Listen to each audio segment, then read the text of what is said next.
Hi, I'm Althea. My sister slept with my husband, and my parents told me I deserved it.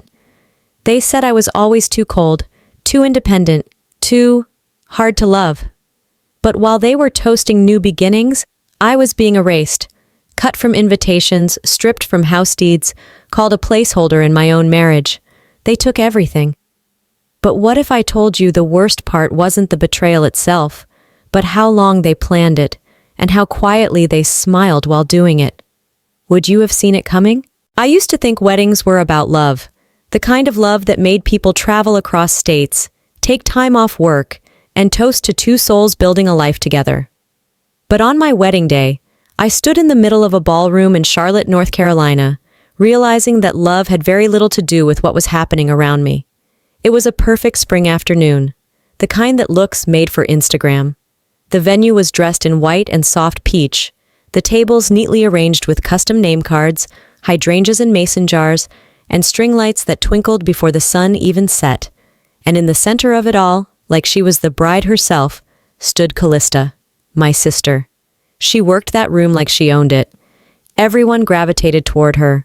Her laugh rang out louder than the music. Her dress hugged her like it was designed for this moment. She toasted, she hosted, she fielded compliments like she'd planned the entire day. And to be fair, she had inserted herself into every single detail. Later, when I sat alone on the hotel bed still in my gown, I checked my bank account. Something gnawed at me, an itch I couldn't ignore.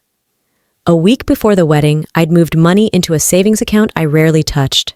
I intended it to be a safety net, untouched by wedding costs. But the transaction history told another story. $14,200 had been withdrawn in two chunks, both marked as venue transfer and decorator fee. I hadn't authorized that.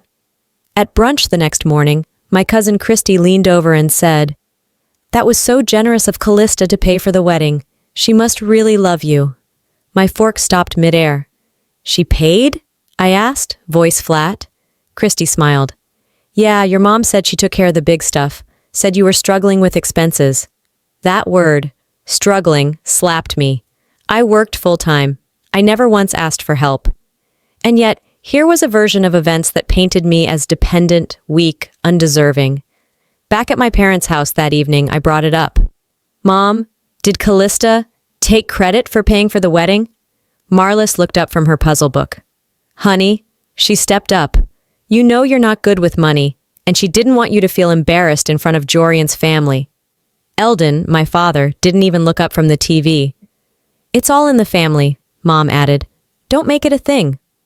I was stunned into silence, not because I expected better, but because deep down, I had still hoped they'd at least see me.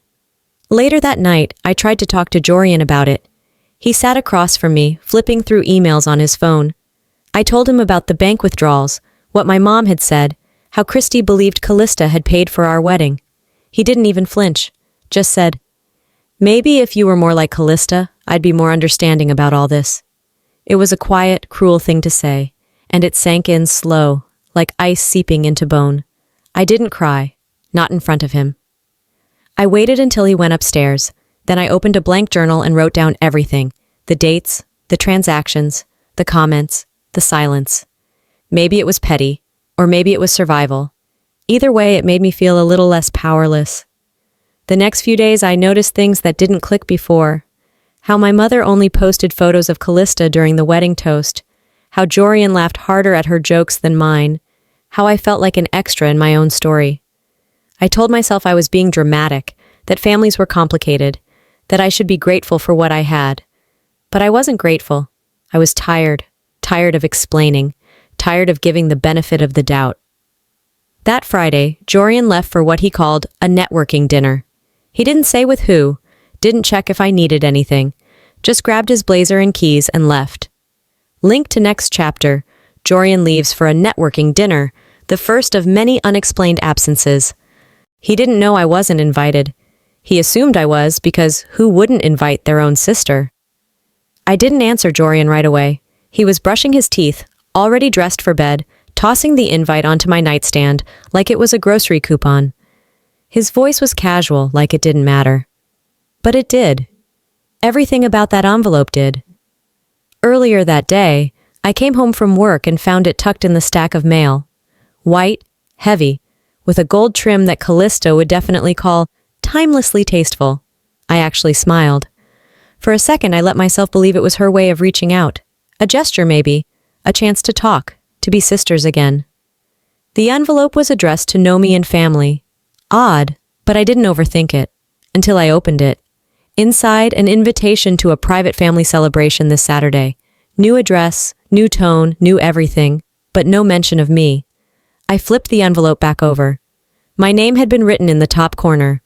Althea Harper. Neat, blue ink. Then crossed out with a single stroke of red. Not scribbled, not messy, clean, deliberate. Like someone marking an error.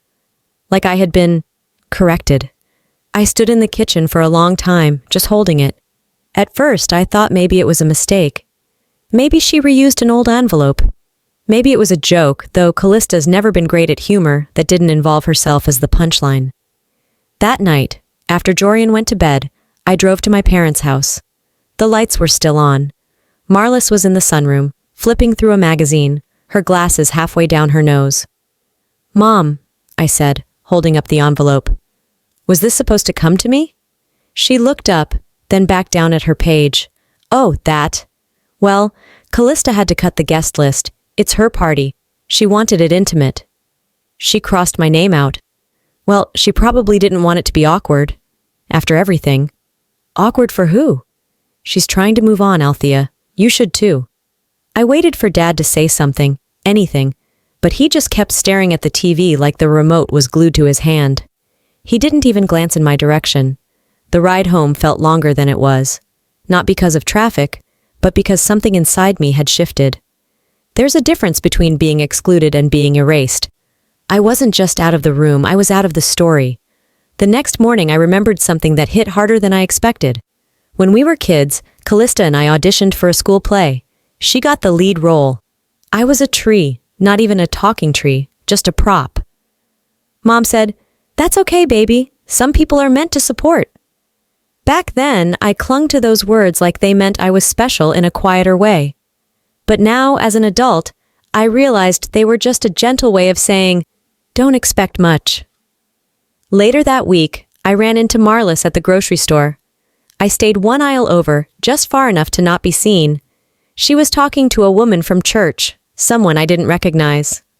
"Oh, Callista," I heard her say. "She's always stepping up. She's the daughter any mother would be proud of." There was no mention of me, not even a blink of hesitation. I stood frozen, staring at the shelf of canned beans like they held the answers to a life I didn't understand anymore. That night, Jorian came home, kicked off his shoes and said, "Oh, Callista invited us over Saturday. Family thing." I said yes. "You okay with that?" He didn't know I wasn't invited. He assumed I was, because who wouldn't invite their own sister? I said nothing. I was too tired to explain what it felt like to be publicly erased. Still, I went. I told myself it was for appearances, that I didn't want to give Callista the satisfaction of my absence. But deep down, I went to my mother's birthday brunch at the family club because I had to know how far they'd really go.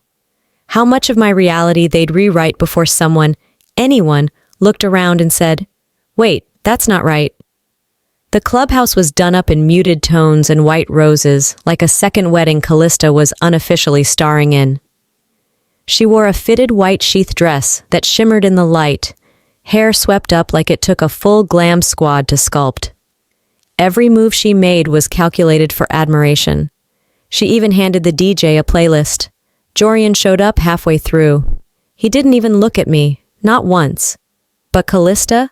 She greeted him like a wife welcomes a husband returning from war, smiling too wide, brushing something imaginary off his collar, hand on his arm just a second too long. People watched, and nobody flinched. I stayed seated, clutching a half-empty glass of tea, my fingers sticky from the condensation. Then they dimmed the lights. "Everyone, we have a little memory reel," Callista said, smiling from beside the cake. "A look back at Mom's beautiful life and all the love she's given us." Slides of childhood photos blinked onto the screen behind her. Marlis holding Callista as a baby. Dad swinging her at the park. Christmases, birthdays, school plays. Occasionally I'd show up on the edge of the frame, blurry, cropped, like I'd wandered into someone else's life. Then it happened. The screen jumped, and suddenly there was a clip, grainy but unmistakable, of Jorian and Callista at dinner. She was leaning in, her hand brushing his cheek. He smiled, reached for her wrist. It lasted maybe 7 seconds. That room went dead quiet. A few gasps, one cough. Callista stepped forward. "Oh, wrong file, sorry," she said lightly. "Let's skip ahead." Marlis was already at the remote, fast-forwarding to a photo of her garden. Everyone pretended nothing happened, except me. I stood up. My chair scraped loudly against the floor. No one stopped me, not even Mom. Outside, the air was sharp and clean, the kind that cuts right through your makeup and excuses. I walked into the parking lot, heels clicking too fast against the concrete. Behind me, I heard the door open. "You always overreact." I didn't turn around. "I didn't plan that," Callista said. "It just showed up." "Sure it did." She stepped closer. "You can't blame me for everything that's wrong in your life." I turned. "I don't. But you don't get to stand there and act like this just happened. You've been building this, brick by brick." She smiled without warmth. "Maybe you should have built faster." I didn't answer. I got in my car and drove. The tape looped in my mind like it was being played on repeat behind my eyes. By the time I reached home, the shock had faded. What remained was worse, humiliation that settled in like a bad tenant. That night, as I sat in the kitchen, I thought back to when we were kids. I had come home with a bruised eye from a fight at school. Callista had taken my hand, pulled me into her room, and said, "No matter what, I've got your back. I'm your sister." I remembered believing her. I remembered needing to. Now I realized that promise had an expiration date, and I must have missed the notice. The next morning, Jorian stood by the coffee maker scrolling his phone. He didn't look up as he said, "Callista said you caused a scene last night. Do you want to talk?" That night, I didn't cry. I documented. 2 days later, Marlis called and invited me to brunch. "Just the family," she said, like that still included me. "To clear the air, let's not let things fester, Althea."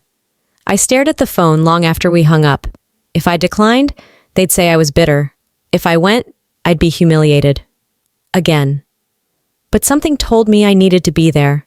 Not for peace, for proof. I arrived late on purpose. The clubhouse lobby was quiet, the sound of forks against plates drifting faintly from the private dining room down the hall. I paused at the door, took a deep breath, and walked in. There they were, Callista in another white dress, off the shoulder this time, with gold hoop earrings and her signature red lipstick.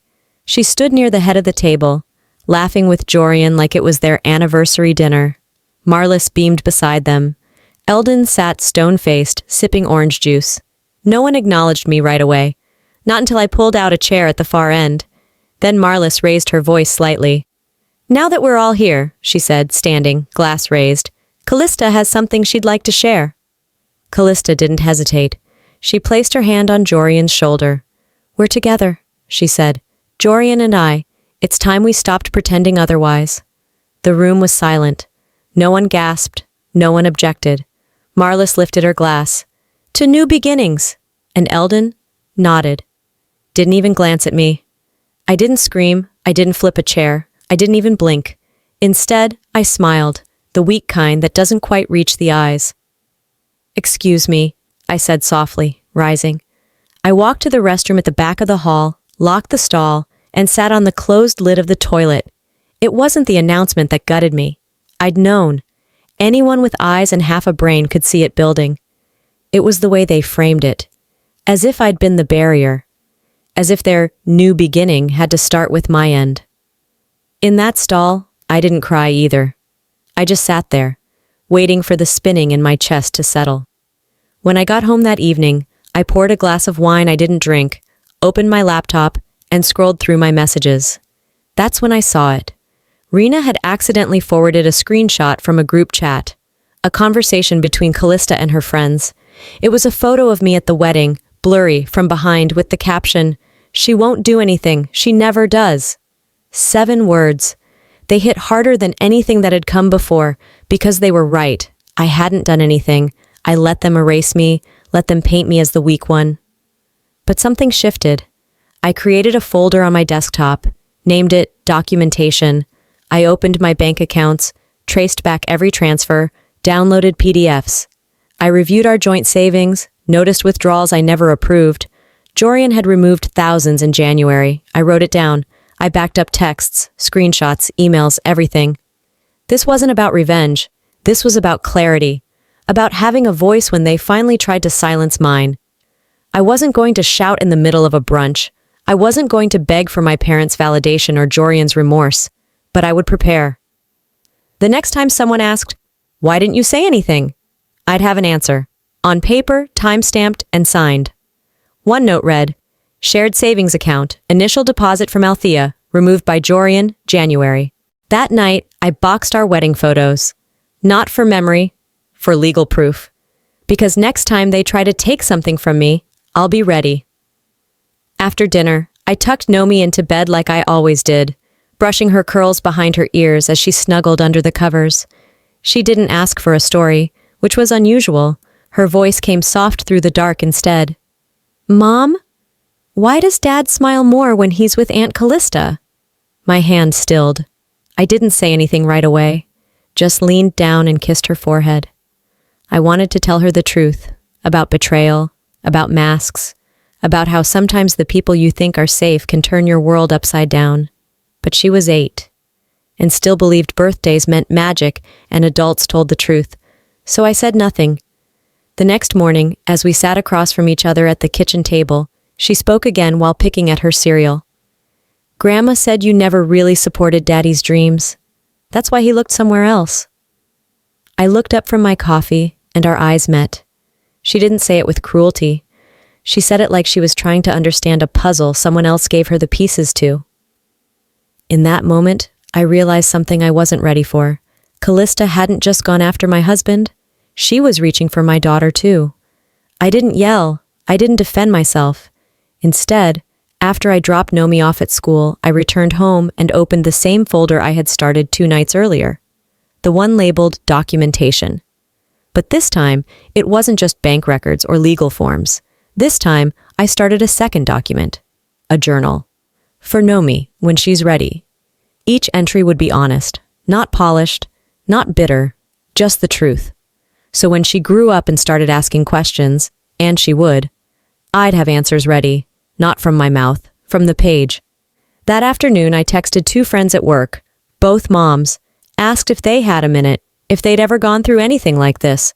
One sent a thumbs up, the other never replied. By 5 p.m., I was walking past the old church on Lexington Avenue, the one where I got married. It had scaffolding wrapped around the steeple and a sign that read, "Under renovation." Fitting. When I got home, Jorian was already there, watching something on TV loud enough to drown out thought. I stood in the doorway between the kitchen and the living room, arms folded. "We need to talk," I said. He didn't pause the show. "This isn't about us anymore," I continued. "It's about Nomi, and the things she's starting to believe. Things being fed to her by people who weren't in the room when she was born, who didn't hold her at 3 a.m. when she had an ear infection, who don't know she hates bananas and still sleeps with the bear from preschool." Finally, he looked over. "She's just repeating what she hears." "Exactly." He sighed, ran a hand over his face. "She'll understand when she's older." I nodded once. "You're right, she will. And when that day comes, she's going to ask who fought for her, and who didn't." That ended the conversation. Later that night, after Nomi was asleep and Jorian retreated to the office for his usual late-night screen time, I pulled the wedding album from the shelf, sat cross-legged on the floor, and flipped through it slowly. The smiles, the posed promises, the illusion of a life we thought we were building together. I slid the album into a storage box and wrote on the label in black marker, "For court use only." Because from now on, nothing we shared was sentimental. It was evidence. I picked up the phone. My hands weren't shaking this time. It wasn't the first call from my lawyer lately, but it was the first one I'd answered with a kind of stillness that didn't feel like fear. It felt like preparation. The envelope had been on the porch earlier that day, A certified letter, hand-signed by someone who probably didn't even know the gravity of what they were delivering. It was tucked under a pizza coupon, as if it wasn't a bomb sealed in white paper. I opened it at the kitchen table. Nomi was drawing in the living room, humming to herself. I remember because that sound, the sound of her not knowing, burned. It was a notice to vacate, 30 days. Attached was a copy of the updated property deed. The house was now in Callista's name. My name had been removed. Signed by my parents. I reread it. Then again. The language was clinical, indifferent. Per reassignment of ownership. Like I had donated a coat, not been forced out of the only home my daughter had ever known. I called my attorney, forwarded the paperwork, and waited for her call back. The entire time, my mind replayed a moment months earlier. Callista handing me a folder, telling me it was a routine tax document. She had said, "It'll help Mom and Dad with estate planning. Just a formality." I signed it on the hood of her car. "You're telling me that's what did it?" I asked the lawyer when she called back. She was quiet. Then, "Yes, it was buried inside. A quitclaim deed. Technically, you signed it voluntarily." Technically. That word again. I drove straight to Marlis and Eldon's house. Walked past the flower beds I used to help plant. Knocked twice. Marlis answered, her expression unreadable. "You're taking my house?" I asked, holding the letter out like it was a weapon I didn't want to touch. She didn't take it. "Callista needs it more," she said. "You can start over. You always were the independent one." Eldon didn't come to the door. I'm not sure if he even looked up. My voice came out sharper than I intended. "So you hand my life to her and that's that? You're being dramatic, Althea. It's just a house." "No," I said, louder this time. "It was my house, the one I worked for, paid taxes on, raised Nomi in, and you let her take it because you always think she deserves more than me." Marlis didn't flinch. "You're making this ugly." "It is ugly." I didn't wait for more. I turned and left. Back home, I locked the door behind me. Nomi was still at school, and I had a few hours of quiet. I sat down at my desk and opened the documentation folder. Pulled every receipt tied to mortgage payments, taxes, repairs. I organized them by year, color-coded them, cross-referenced emails. Then I opened a new email account, set the subject line to fraud, typed the names, Callista, Jorian, Marlis. I hit save, not send, not yet. By the time I picked Nomi up, the sun was dipping low. I parked in front of a friend's house, Lena's, a woman I'd known since Nomi was born. We had spoken the day before. Her guest house was empty. She didn't ask for details, just handed me a key. Nomi looked around the unfamiliar space. "Where's our stuff?" "We'll come back for it," I said, placing her bag down gently. "This is just for a little while, but we're still a family, okay?" She nodded, her face scrunching in thought. "Does Aunt Callista live in our house now?" I didn't lie. "Yes, for now." She didn't ask anything else, just curled up with her stuffed bear and sat quietly while I unpacked a few essentials.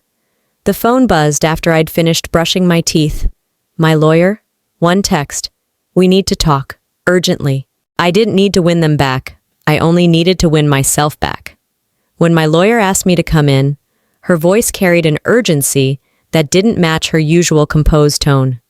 I arrived early and waited in the small conference room, sipping lukewarm coffee from a paper cup. The folder she handed me was slim but heavy in implication. "We found something," she said, sliding the top page across the table. A time-stamped meeting between Callista and Jorian's attorney. "It was 2 months before you separated." I stared at it. It wasn't shock that hit me. It was clarity. This hadn't been a slow unraveling of a marriage. It had been architecture, blueprinted, calculated. I'd been living in a story someone else wrote, thinking I was the author. Later that evening, I was folding laundry at Lena's guest house when my phone buzzed. Rena's name popped up.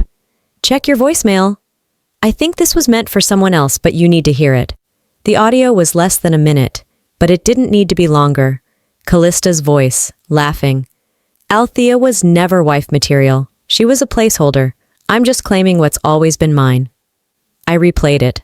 Not because I didn't believe it the first time, but because it confirmed everything I knew they were too cowardly to say to my face. The grief I'd felt for weeks burned into something colder, cleaner. I opened my laptop and started building a timeline. October, Callista and Jorian's secret meeting. November, financial withdrawals. December, the dinner video. January, house deed transfer. February, custody threats. I created folders, emails, bank statements, screenshots. I attached the voicemail, labeled it confession, then shared it only with my attorney. I titled the file Endgame. I didn't scream, didn't send angry texts, I simply waited. 3 days later, at a community fundraiser downtown, I ran into Callista. She was talking to a local real estate developer, laughing over something in a glass of rosé. She saw me, smirked. "Still not over it, huh?" she said, her tone syrupy. "Don't worry, sis. Time heals." I smiled. "Oh, I'm very over it. You just haven't seen how yet." She tilted her head. "You always were dramatic." "No," I said, sipping water. "I was quiet. Big difference." I left before she could respond. Back at the guest house, I pulled out a flash drive, labeled it in black marker. Play this last. It would only be used once. One time, in one room, in front of one judge. And then, finally, it would be over. The court date is set. Althea prepares the flash drive labeled, "Play this last." The courthouse smelled like old books and quiet desperation. I walked through security with my head high, flash drive tucked inside a slim manila folder beneath my arm. The courtroom was colder than I expected. Gray walls, dull carpet, a judge who barely looked up when we entered. Jorian and Callista sat together at the defense table like they were still auditioning for their happy ending. My parents sat 2 rows behind them. No one turned to look at me. I took my place beside my attorney, folding my hands in my lap. Calm, measured. I had rehearsed silence more than once over the past few months. The judge called us to begin. Callista went first, her voice carried as if she were reading from a self-help blog. "Althea's always been volatile. She thrives on playing the victim. I tried to help her keep her life together, but there's only so much I could do." Then Jorian took the stand. I could have closed my eyes and guessed every word. "I didn't want this to happen. I was trying to make it work. But it's hard to be married to someone who shuts down, who lives in spreadsheets, not emotion." Then came the knife, Marlis's voice, soft but deliberate from the witness bench. "She never knew how to keep him. Some women just don't know how to hold a family together." I didn't look at her, not once. When it was my turn, I stood without fanfare. I said little, just that I'd brought a statement and a piece of evidence. I handed the flash drive to my attorney and said, "Play this last." The judge nodded. We wrapped up statements, court clerks filed papers, and then the room dimmed slightly as the screen turned on. The audio played first. Callista's voice, recorded clearly. "Althea was never wife material. She was a placeholder. I'm just claiming what's always been mine." A ripple of breath moved through the room like wind hitting still water. One woman on the jury gasped quietly. Even Jorian blinked hard. Marlis turned pale. Eldon looked down at the floor, jaw clenched. The judge paused. "Where did this come from?"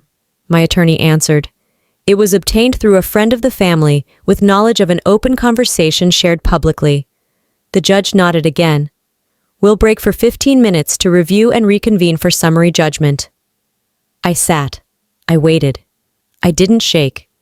When the judge returned, he cleared his throat. After reviewing the evidence, including the recording, the court finds sufficient reason to rule in favor of the petitioner. Full custody of the minor child will be granted to Althea Harper. The deed transfer is deemed invalid pending civil review. A formal investigation will be opened regarding financial misconduct. It didn't feel like winning. It felt like breathing. Outside, the air hit warm on my skin. A small crowd stood by the steps, half waiting for their own cases, half curious about mine. Then I saw her, Marlis, arms folded, walking slowly toward me. "You should have just kept quiet," she said, voice barely above a whisper. I looked at her and said, "And you should have spoken up when it mattered."